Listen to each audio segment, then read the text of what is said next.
Ya es momento para centrarnos en el cuidado de nuestra salud. Hoy vamos a hablar sobre la otitis en verano, Lidia. Sí, porque cuando llega la época estival nos animamos más que en invierno a eso de practicar la natación. De hecho, también se llama otitis de nadador. Cuando en verano, cada verano afecta a miles de personas y el 84% de las otitis externas que se producen en esta época se contagian en las playas o piscinas. Y claro, los más expuestos a esto son los más pequeños porque son los que más tiempo pasan dentro del agua. Bueno, pues para hablar de ello nos acompaña Paula Navas, que es pediatra de HMI Toledo. ¿Qué tal? Muy buenos días. Buenos días, ¿qué tal? Bueno, evidentemente, como estamos comentando, lo habitual son más casos en verano por todas estas circunstancias, pero claro, ¿cómo podemos evitarlo? Bueno, pues las formas más fáciles de evitarlo es evitar pues una exposición continuada a esa humedad, que como habéis dicho es una cosa típica de las piscinas, de los baños, pues no solo en las piscinas, también en las playas.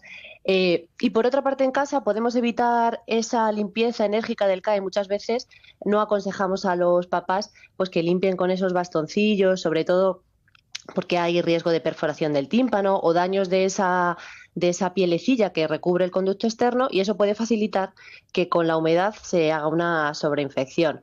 Y por otra parte, pues en las piscinas pues usar tapones o gorritos al nadar.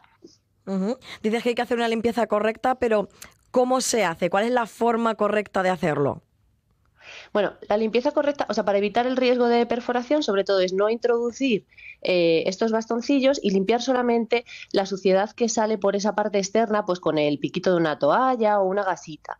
Y por supuesto, si queremos introducir el bastoncillo, siempre estar seguros de que el niño es suficientemente mayor para no mover la cabeza y hacerlo de forma muy suave. ¿Y meter el dedito se puede? Más correcta. ¿Perdona? ¿Meter el dedito se puede? Hasta donde llegue recubierto de una gasita, sí, porque siempre el dedito no va a introducirse en lo que es la parte más profunda del conducto. Entonces, no hay riesgo ninguno de dañar el tímpano. También has comentado que para prevenir hay que utilizar tapones. ¿A cualquier edad se pueden utilizar? Se pueden utilizar a cualquier edad, lo que pasa es que es verdad que los disponibles en el mercado, cuando son muy pequeñines, para cuando son lactantes, no se van a introducir correctamente. Entonces, pues al final va a estar entrando el agua de forma directa, igual que si no lleváramos un tapón, a no ser que hagamos algunos a medida, como hay algunos sitios especializados que sí que los pueden hacer a medida. Pero si no, pues adaptándolos al tamaño del conducto externo del niño. ¿Y había alguna alternativa al tapón? Porque, por ejemplo, para los bebés, yo he visto en tiendas que hay como unas cintas que se ponen pegaditas a las orejas. ¿Eso Claro, sirve de algo? haría la misma función que un gorrito bien ajustado. Al final, pues va a evitar que entre mucha cantidad de agua, pero algo de humedad siempre va a haber. Entonces, lo correcto sería, al salir del baño, pues secar esa parte externa de los oídos y así dejarlo todo bien sequito en la medida de lo posible. ¿Tiene algo que ver la calidad del agua para contraer este tipo de infecciones? Hombre, por supuesto, habrá más riesgo de contraer una otitis externa si nos exponemos a aguas contaminadas o ligeramente contaminadas. Aunque muchas veces, como os decía, si hay ese pequeño daño del epitelio del conducto, de la piel del conducto, pues son nuestros propios gérmenes, los que viven con nosotros, los que favorecen esa sobreinfección. Así que bueno, en la medida de lo posible hay que evitar no meterse en aguas que pueden estar contaminadas o no bien cloradas, pero siempre juega una buena parte nuestra propia flora. ¿Hay menos riesgo a lo mejor en piscinas con cloro que directamente en el agua del mar? Bueno, siempre se ha dicho que la sal es un desinfectante natural. Por eso. Entonces, pues bueno, si la piscina está bien clorada no tendría por qué haber riesgo. Pero bueno, y el mar, pues lo mismo.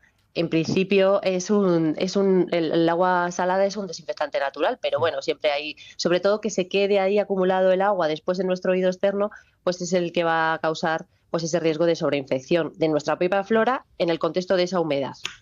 ¿Y cuáles son los síntomas que nos dan la voz de alarma? ¿Qué es lo que se notan los pequeños? Bueno, pues sobre todo la otalgia intensa, el dolor, que normalmente viene siendo de forma nocturna. Es decir, el niño pasa todo el día a la piscina y cuando llega a casa por la tarde-noche empieza, me duele el oído, me duele el oído. Muchas veces es un dolor muy intenso, a veces desproporcionado para la inflamación que nosotros encontramos. pero suele ser el síntoma principal. También puede ser picor o suele ser sensación de que no oímos bien, pues porque ese conducto está inflamado, entonces no deja entrar el sonido. Esos son los síntomas que encontraríamos. ¿Se puede contagiar? No. No, porque, como os decía, la otitis externa parte de nuestra propia flora, con esos factores desencadenantes. Entonces, no es una cosa que se contagie como otro tipo de infecciones. Oye, ¿cuánto tiempo es el estimado para recuperarse? ¿En cuanto lo pillamos ya se nos estropea el verano por completo? ¿O hay margen de...? El verano no, pobres. Pero sí que recomendamos que esto es difícil de cumplir y casi nadie lo cumple. El papá que lo cumple es para nota, pero sí que se recomienda que en unos 7-10 días no vuelvan por lo menos a zambullirse. ¿Vale? Se pueden bañar, pero sin meter la cabeza. Entonces, eso sería lo adecuado, 7-10 días después de que empiezan los síntomas de la otalgia o la otitis es diagnosticada. Bueno, ¿y esto puede llegar a dejar secuelas o afectar de alguna manera en la audición? Bueno, si es una otitis leve, no tiene por qué. Es verdad que a veces estas otitis evolucionan de mala forma y sí que pueden llegar a perforar el tímpano. No suele ser para nada frecuente. Aún así, las perforaciones timpánicas normalmente se resuelven y sí que si aparecen de forma repetida, de forma crónica, a la larga sí que pueden dejar un defecto en la audición, pero no suele ser lo típico de una otitis externa. Sí, de otitis media, pero de otitis externa no. Pues Paola Navas, pediatra de HMI Toledo, muchísimas gracias por estar aquí en Radio Castilla-La Mancha. Pues muchas gracias a vosotros.